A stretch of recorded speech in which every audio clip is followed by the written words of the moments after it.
好多朋友喜欢吃榴莲，记得吃完了壳留下来哦，这可是好东西。我们把这个白肉切下来，用来煲汤。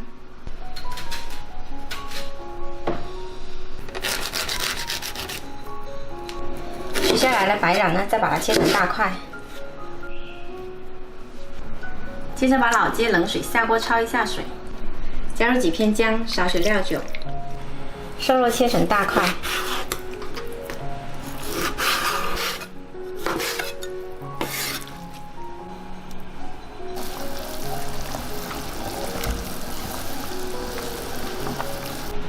焯烫好了，捞出来放到砂锅里，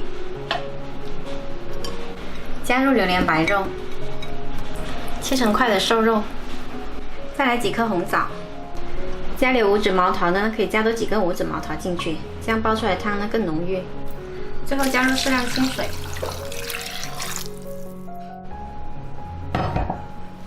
可以再加2片姜，大火煮开，整小火煲2个小时。哇，这个汤好香啊！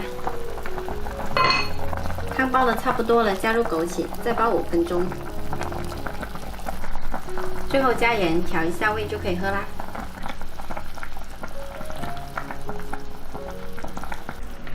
今天这款榴莲煲鸡汤呢，喝起来口感清香回甘，有淡淡的榴莲跟五指毛桃的香气。